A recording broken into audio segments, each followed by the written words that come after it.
ଦେଖନ୍ତୁ ସିଏ ଆମର ଅଫିସ୍ କଥା ଅଫିସ୍ ଭିତରେ ମହିଳା ୱାସରୁମ୍ରେ କିଏ ଲଗେଇଛି ତା ଦେହରେ କିଛି ଜଣାପଡ଼ି ନାହିଁ।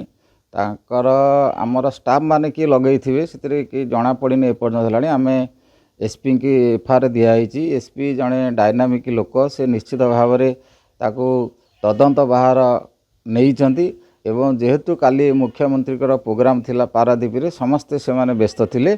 ଆଜି କିମ୍ବା କାଲି ନିଶ୍ଚିତ ଭାବରେ ସେ କଥା ପଦାକୁ ଆସିବ ଏବଂ ଯେଉଁମାନେ ଏ କାର୍ଯ୍ୟରେ ଲିପ୍ତ ଥିବେ ତାଙ୍କ ଉପରେ ଦୃଢ଼ କାର୍ଯ୍ୟାନୁଷ୍ଠାନ କରାଯିବ। ତାଙ୍କୁ ମଧ୍ୟ ଆରେଷ୍ଟ କରି ଭିତରକୁ ପଠାଯିବାର ବ୍ୟବସ୍ଥା କରାଯିବ।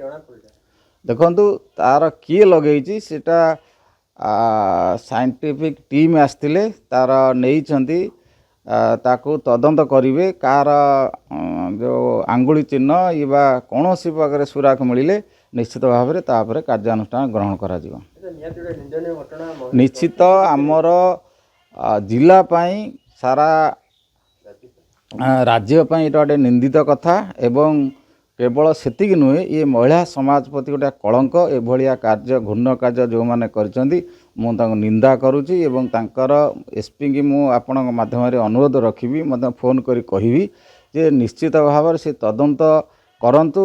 ଯିଏ ଏଥିରେ ସମ୍ପୃକ୍ତ ଥିବେ ତାପରେ ଦୃଢ଼ କାର୍ଯ୍ୟାନୁଷ୍ଠାନ ଗ୍ରହଣ କରାଯିବ। ସେ ଯାହା ସେ ମହିଳା ଯେତେବେଳେ ଗଲେ ସେଟା ସେ କର୍ମଚାରୀ ଯେତେବେଳେ ସେ ୱାସରୁମ୍ ଗଲେ ସେଟା ଗଳି ପଡ଼ିଲା, ସାଙ୍ଗେ ସାଙ୍ଗେ ଗଳି ପଡ଼ିଲା। ଯେମିତି ସିଏ ତାକୁ ଦେଖିଲେ ଏବଂ ଦେଖିକିରି ଯେଉଁ ପିଢ଼ିକି ଖବର ଦେଇଥିଲେ, ଏପିଡ଼ିକି ଖବର ଦେଇଥିଲେ ଏବଂ ଆମର ପିଢ଼ି ଯିଏ କଲେକ୍ଟରଙ୍କୁ କହିଲେ, କଲେକ୍ଟର ଏସ୍ପି କହିଥିଲେ ଏବଂ ଆମର ଏଫଆଇଆର୍ ତାଙ୍କ ଦିଆହେଇଛି, ଅନ୍ୟୁନ ଭାବରେ ଦିଆହେଇଛି। ଯିଏ ସେ ତଦନ୍ତ ପରିସର ଭିତରେ ଯିଏ ଆସିବ ତା ଉପରେ ଦୃଢ଼ କାର୍ଯ୍ୟାନୁଷ୍ଠାନ ନିଆଯିବ।